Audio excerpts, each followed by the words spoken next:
Hi everybody, and welcome to this YouTube fly tying tutorial of the improved pheasant tail. This is part of my 2-minute tying series, which basically just means that if you have a decent understanding of all the techniques and procedures to tie the pattern, plus all the materials laid out in front of you, you can crank out just really a lot of these in a short amount of time. Most importantly, I like to refer to these as kind of like guide flies, flies that again could be cranked out easily but also catch fish. So keep that in mind whenever you're tying this pattern. Well, for starters, I have a scud hook in my vise, and I like the scud hook because it gives a little bit of curvature, which I believe tends to represent the natural mayfly a little bit better at times than that straight hook.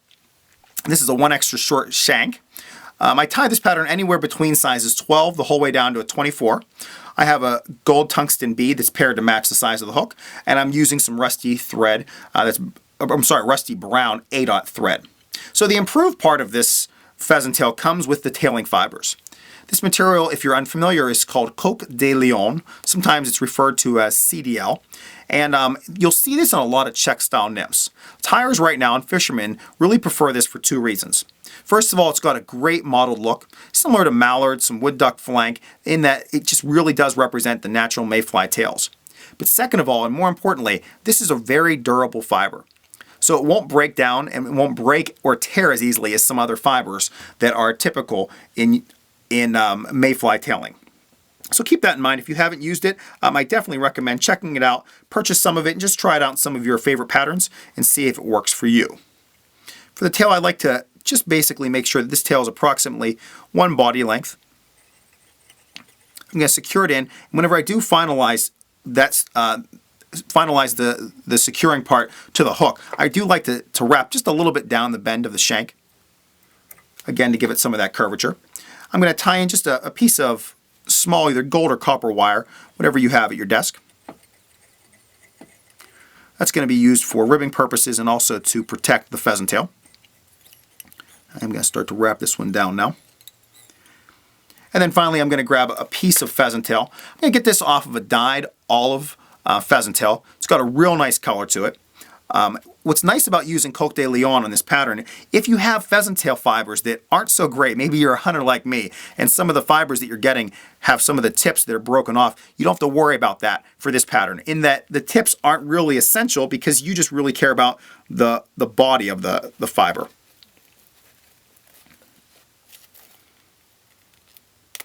I grab a healthy pinch of fibers. I'm going to line them up by their tips and trim away their tips because I do want them to be secure. Just going to lock them in nearly all the way up to the thorax.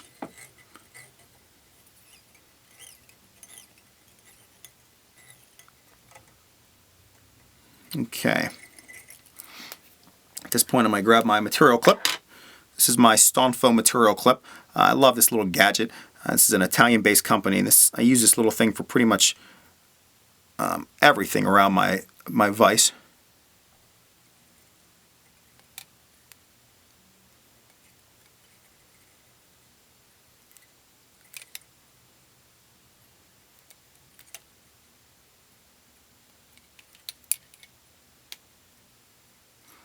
I want to wrap this approximately 3/4 of the way up. If I go a little bit far, that's okay, though I want to make sure I don't go too far because I am going to be using these butt ends for my wing case. Alright, after I have that up, I'm going to bring up my ribbing.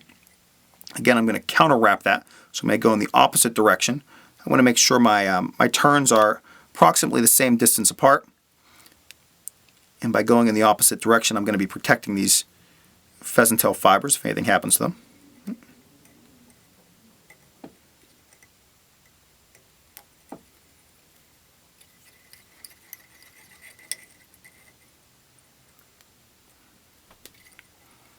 I will typically helicopter this wire off, though it's getting kind of short because of my buddy Tim Abbott constantly yelling at me for using my good fly tying scissors to trim away wire, which he yelled at me. I have a pair that I got from Rip Lips.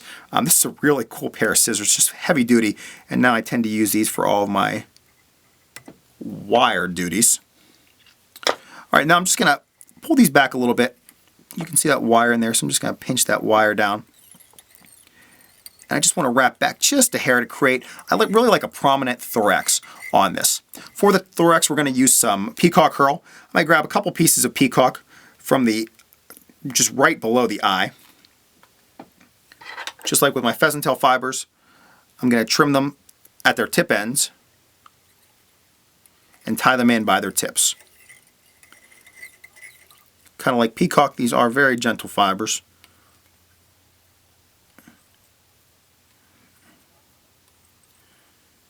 So I'm going to get those secured.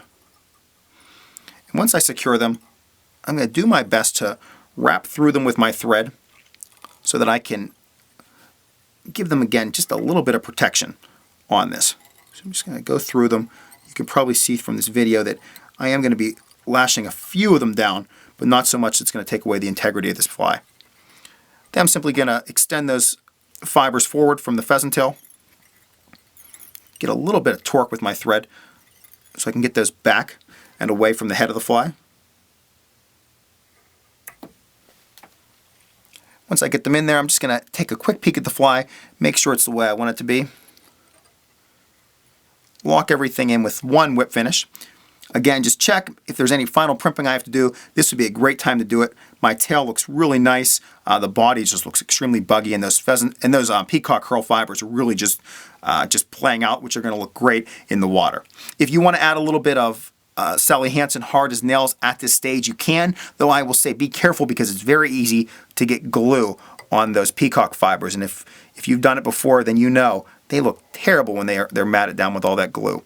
So in this case, I am not going to. Instead, I'm just going to put a little bit of thread, lock it in with a whip finish, and then trim everything away. Thus, I'm going to give you one final look, the 360, at the finished, improved pheasant tail. If you guys haven't checked this out before with these Coq de Leon fibers, I highly encourage you looking into it. With that said, I do appreciate all the views and all the comments. If you do have a question or a comment, please feel free to leave it directly on this YouTube page, or as always, you can email me at tcammisa@gmail.com. Thanks everybody for viewing this fly tying tutorial of the improved pheasant tail.